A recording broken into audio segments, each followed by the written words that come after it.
Hello friends, welcome to the game video number 8। हमारी series में अभी तक 7 वीडियोस में हमने बहुत सारी वैल्यूज को लर्न किया है फ्रॉम श्रीमद् भगवद गीता। आज की वीडियो एक स्पेशल टॉपिक पे होने वाली है and that is what is my strength. So let's begin. Friends, कहते हैं हुनर सभी के पास होता है, लेकिन किसी का छप जाता है तो किसी का छुप जाता है। मैं जब छोटा था तो मेरी क्लास में एक माधव करके एक लड़का पढ़ता था and he was best in everything.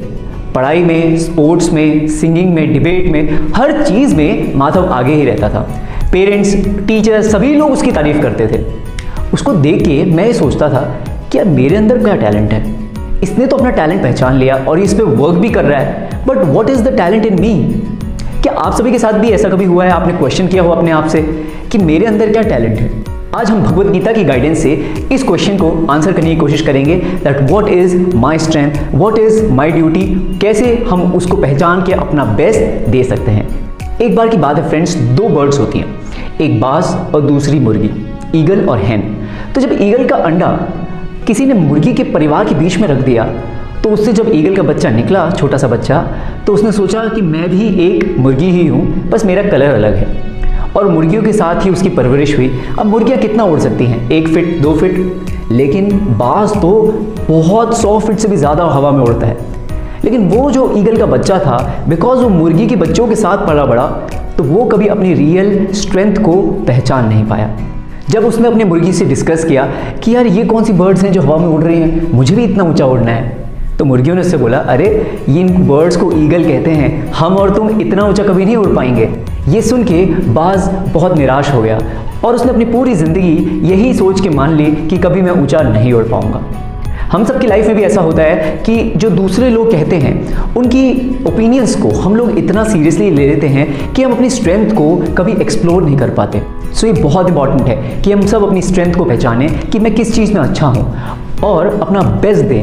Otherwise ignorance यानी अज्ञानता में रहकर हम ईगल की तरह अपना पूरा जीवन वेस्ट कर देंगे सिंपली ऑर्डिनरी रह के। चलिए फ्रेंड्स, हमारा आज का गीता का वर्स देख लेते हैं। That is the verse from 3rd chapter 35th verse. श्रेयान स्वधर्म विगुणा परधर्मा स्वनिष्ठिता स्वधर्मे निधनम श्रेय परधर्मो भयावह। इसमें कृष्णा अर्जुन को बताते हैं, एक्चुअली जब बैटलफील्ड में अर्जुन मना कर देता है कि अब मैं फाइट नहीं कर सकता, तब कृष्णा ये वर्स बोलते हैं और उसको बताते हैं कि एक्चुअली सभी की अलग अलग स्ट्रेंथ्स होती हैं और हम लोगों को अपनी स्ट्रेंथ आइडेंटिफाई करके उसके अकॉर्डिंग वर्क करना चाहिए। मान लीजिए हम अपनी ड्यूटी नहीं करते हैं और दूसरे की ड्यूटी बहुत परफेक्टली करते हैं, तो वो इतना अच्छा नहीं है than doing our duty imperfectly. इसका क्या मतलब है, हम अपनी ड्यूटी अगर इम्परफेक्टली भी करें तो कृष्णा बता रहे हैं that is good rather than doing others person duty perfectly. चलिए इसको कुछ एग्जाम्पल से समझते हैं और आपको क्लियर होगा। मैं आपको 6 एग्जाम्पल्स के थ्रू आपको ये समझाऊंगा। हमारा पहला लेसन है a shoe that fits one bites another. यानी कि कभी देखा होगा आपने, जब आप नए जूते खरीदने जाते हैं तो कुछ जूते काटते हैं, मतलब जो बहुत आपको फिट नहीं हो रहे होते हैं, है कि नहीं। जब आप चलते हैं तो आपको दर्द होता है, लेकिन दूसरे को वो शूज़ फिट हो सकते हैं। सो सिमिलर वे में हमारा पहला एग्जाम्पल है एक जिम्नास्ट और एक बॉक्सर का। दोनों ही ओलंपिक प्लेयर्स हैं, लेकिन एक जिम्नास्ट और एक बॉक्सर, दोनों की डाइट्स, दोनों के शेड्यूल, दोनों की एक्सरसाइज सब अलग होती हैं, है कि नहीं। एक हैवी वेट बॉक्सर को स्ट्रेंथ चाहिए होती है, लेकिन एक जिम्नास्ट को फ्लेक्सिबिलिटी चाहिए होती है। सो दोनों के प्रोफेशन, दोनों का लाइफस्टाइल, दोनों की ईटिंग हैबिट्स सब कुछ अलग अलग हैं। ऑल्दो दोनों ही बेस्ट ओलंपिक प्लेयर्स हो सकते हैं, बट अगर वो एक दूसरे को कॉपी करना चाहें तो क्या वो अपना बेस्ट दे पाएंगे? नहीं। सिमिलरली हम सबकी भी अपनी अपनी स्ट्रेंथ्स होती हैं। अगर हम अपनी स्ट्रेंथ को आइडेंटिफाई करके उसमें अपना बेस्ट देते हैं तो हम बेस्ट कंट्रीब्यूट कर सकते हैं। हम लोगों को अपनी स्ट्रेंथ को एनालाइज करके उस पर वर्क करना चाहिए अपने आप को बेटर करने के लिए, रादर देन कि हम दूसरों को कॉपी करें, इमिटिएट करें। अगर हमें लॉन्ग टर्म सक्सेस चाहिए तो we have to work on ourself and not copy others. Okay, actually friends हम सब यूनिक हैं। जैसे मैं आपको एग्जांपल देता हूँ, जैसे अगर आपको स्क्वायर का एरिया निकालना हो तो स्क्वायर का एरिया कैसे निकलेगा, साइड इनटू साइड। कोई 2 साइड को मल्टीप्लाई कर दीजिए आप एडजेसेंट साइड को, तो आपका एरिया निकल जाएगा। लेकिन अगर आपको सर्कल का एरिया निकालना है तो क्या आप सेम फॉर्मूला लगा सकते हैं? नहीं, वहाँ तो साइड ही नहीं होती, वहाँ तो रेडियस होता है कि नहीं। सिमिलरली हम सब लोग भी डिफरेंट हैं। हम सब लोगों के अंदर डिफरेंट क्वालिटीज़, डिफरेंट नेचर है। तो हम दूसरों को कॉपी नहीं करना चाहिए। जब हम दूसरों को कॉपी करते हैं तो हम सिंपली फ्रस्ट्रेट होते हैं। उनको फॉलो कर सकते हैं लेकिन कॉपी नहीं करना चाहिए। ऑलराइट, अपनी स्ट्रेंथ पहचानिए और जो आपके आइडियल हैं उस फील्ड में उसको फॉलो कीजिए। जैसे फ्रेंड्स, इस वर्ल्ड में किसी भी सोसाइटी में किसी भी जगह 4 टाइप के लोग हमेशा एग्जिस्ट करते हैं। फर्स्ट इज एडमिनिस्ट्रेटिव क्लास, यानी वो लोग जो एडमिनिस्ट्रेशन करते हैं, police, army, IAS, IFS, IRS officers. Alright, second type के लोग होते हैं एजुकेशनिस्ट। एजुकेशनिस्ट मतलब जो मेंटर्स होते हैं, गाइड होते हैं, टीचर्स होते हैं जो दूसरों को नॉलेज देते हैं।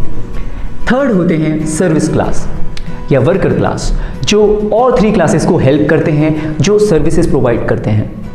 एंड फोर्थ होते हैं मर्केंटाइल क्लास, यानी कि बिजनेसमैन। तो ये 4 टाइप के लोग हर जगह एग्जिस्ट करते हैं।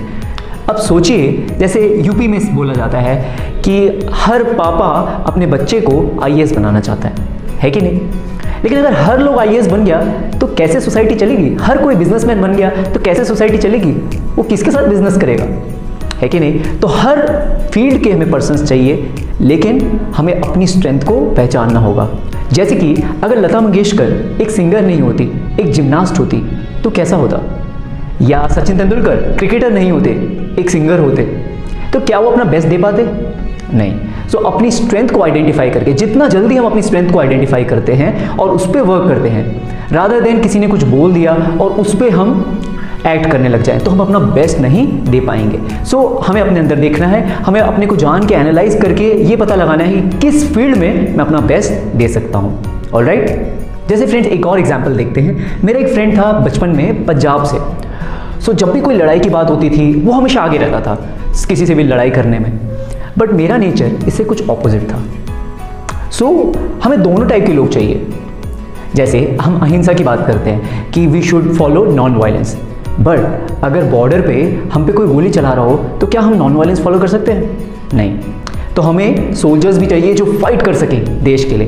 एट द सेम टाइम हमें कुछ ऐसे लोग भी चाहिए जो लोगों को नॉलेज दे सके। एट द सेम टाइम हमें कुछ ऐसे लोग भी चाहिए जो बिजनेस कर सके। हमें ऐसे लोग भी चाहिए जो एडमिनिस्ट्रेशन कर सके। So there is a need for everyone, but मुझे चूज करना है कि मेरी स्ट्रेंथ क्या है और किस में मैं बेस्ट सर्व कर सकता हूँ। ऑलराइट, जैसे फ्रेंड एक और एग्जांपल देखते हैं। 2006 में मैंने एक एग्जाम दिया था, national science talent search examination, जिसमें पूरे दिल्ली में मेरी फर्स्ट रैंक आई।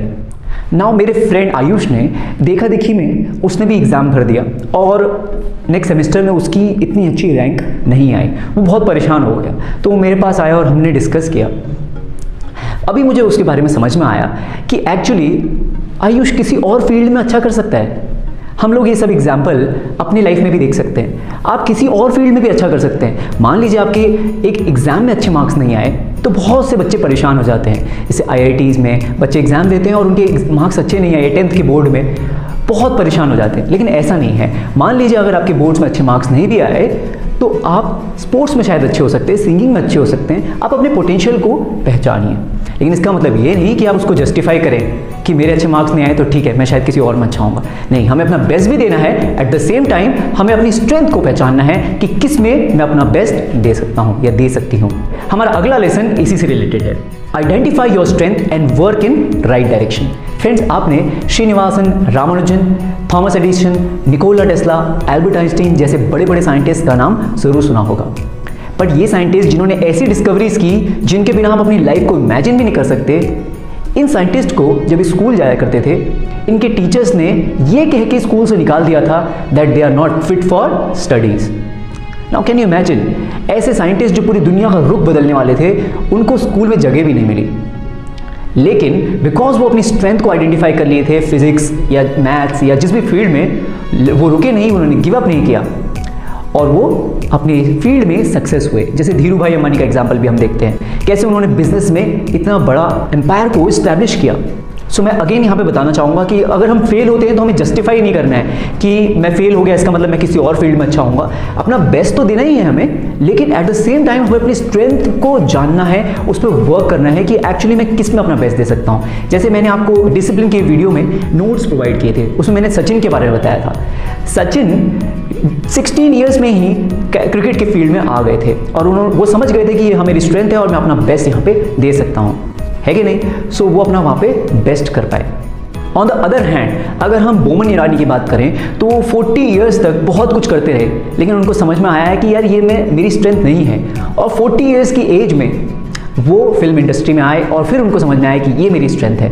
तो आपको टाइम भी लग सकता है ये समझने में कि आपकी स्ट्रेंथ क्या है, लेकिन अगर राइट टाइम पे हमें पता चल गया तो हम राइट मेहनत करके राइट डायरेक्शन में उसमें सक्सीड हो सकते हैं। ओके, सो हमें अपनी स्ट्रेंथ को आइडेंटिफाई करना है और राइट डायरेक्शन में वर्क करना है, क्योंकि जब तक हम कड़ी मेहनत नहीं करते तो ये इरादे सिर्फ ख्वाब ही रह जाते हैं। The dreams will remain dreams until we do hard work to convert the dreams into reality.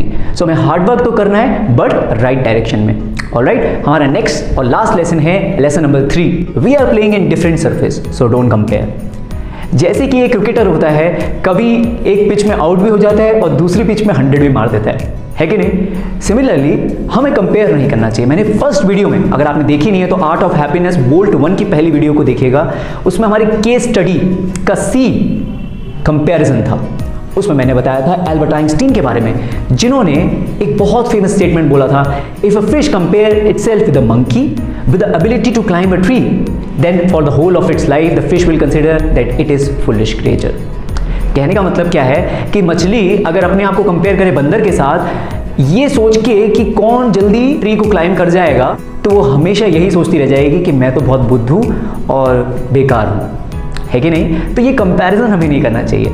Although आपको लग रहा है कि ये भी मेरे साथ 10th में ही है तो या 7th में है, जिस भी क्लास में आप हैं, तो आप उसके साथ कंपेयर करने लग जाए, लेकिन ऐसा नहीं है।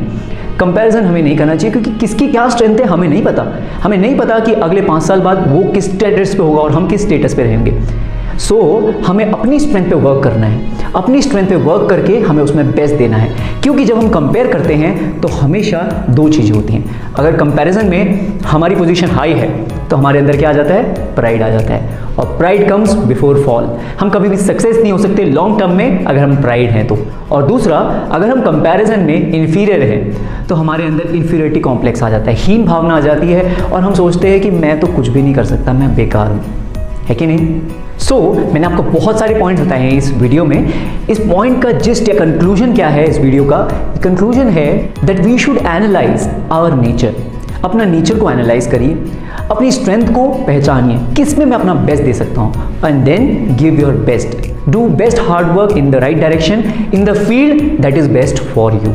Alright, then we can be actually successful in our life. चलिए, इस वीडियो के लिए बस इतना ही। इसमें अगर आपके कुछ क्वेश्चंस हैं तो आप मुझसे कमेंट बॉक्स में पूछ सकते हैं। इस वीडियो को अगर आपको पसंद आया हो तो 3 लोगों को जरूर शेयर कीजिएगा, ताकि उन लोगों को भी इससे बेनिफिट हो सके। अपनी स्ट्रेंथ पहचानिए और उस पर बेस्ट हार्ड वर्क करिए ताकि आपको सक्सेस मिले। Thank you.